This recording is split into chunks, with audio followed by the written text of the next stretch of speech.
പലർക്കും ഇപ്പോഴും ഉള്ളൊരു ഡൗട്ടാണ്. അതായത് നമുക്കിനി ജൂൺ 2026 എക്സാമിലേക്ക് ഇപ്പോൾ 5 months എന്താ പറയുക, അത്രയും ഡ്യൂറേഷൻ ഉണ്ട്. പക്ഷേ ഇന്നലെ ഒരു വെബിനാറൊക്കെ കണ്ടക്ട് ചെയ്ത സമയത്ത് സ്റ്റുഡൻസ് ചോദിച്ചത് ഈ സമയം കൊണ്ട് പഠിച്ചാൽ കിട്ടുമോ എന്നുള്ളതാണ്. അവിടെയാണ് ഒരു 1 month കൊണ്ട് ഒരു സ്ട്രക്ചേർഡ് ആയിട്ടുള്ള പ്രിപ്പറേഷൻ ഡെഫിനറ്റ്ലി അവിടെ ഉണ്ടാവും. അപ്പം അതെങ്ങനെയായിരുന്നു ഈ ഒരു 1 month കൊണ്ട് ആ ഒരു റുട്ടീൻ എങ്ങനെയായിരുന്നു എന്നുള്ളത് അറിയാൻ വേണ്ടിയിട്ട് എല്ലാവർക്കും ഒരു ക്യൂരിയോസിറ്റി ഉണ്ടാവും. എസ്പെഷ്യലി നമ്മുടെ അറബിക് പോലുള്ള സബ്ജക്ട്സിൽ കട്ട് ഓഫ് നല്ല കൂടുതലാണ്. അപ്പം അത് നമ്മുടെ കൂടെ തന്നെ പഠിച്ച ഒരുപാട് പേർക്ക് ആ ഒരു JRFൻ്റെ കട്ട് ഓഫിലേക്ക് എത്താൻ വേണ്ടിയിട്ട് പറ്റിയിട്ടില്ല.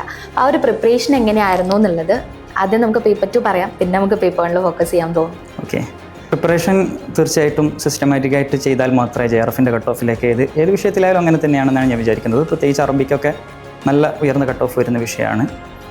എൻ്റെ ഒരു സ്ട്രാറ്റജി എന്ന് പറഞ്ഞാൽ ഞാൻ ലേറ്റായിട്ട് ജോയിൻ ചെയ്തതുകൊണ്ട് തന്നെ എനിക്കിത് കംപ്ലീറ്റ് ചെയ്തിട്ട് സിലബസ് കവർ ചെയ്ത് തീർക്കാനുള്ള ഒരു കൃത്യമായ ഒരു പ്ലാൻ ഞാൻ ഉണ്ടാക്കിയിരുന്നു. ഏഫറിൽ തന്നെ ഓൾറെഡി അങ്ങനെ ഒരു പ്ലാനിങ് നമുക്കൊരു 50 days പ്ലാനൊക്കെ തന്നിട്ടുണ്ടായിരുന്നു. അപ്പോൾ എനിക്ക് കിട്ടിയ സമയം കൊണ്ട് സിലബസ് കംപ്ലീറ്റ് കവർ ചെയ്യുക എന്നുള്ളത് എൻ്റെ ഒരു ടാർഗറ്റായിരുന്നു. ഞാൻ ഏഫറിൻ്റെ ഒരു പ്രത്യേകത, ഞാൻ മുമ്പ് നെറ്റ് കോച്ചിങ് എടുത്ത സമയത്ത് ഞാൻ നെറ്റ് ക്ലിയർ ചെയ്ത സമയത്ത് വേറെ കോച്ചിങ് സെൻറ്ററിൽ അല്ലെങ്കിൽ വേറെ ഒരു മെറ്റീരിയലൊക്കെ യൂസ് ചെയ്തിട്ട് പഠിച്ചിട്ടുണ്ടായിരുന്നു.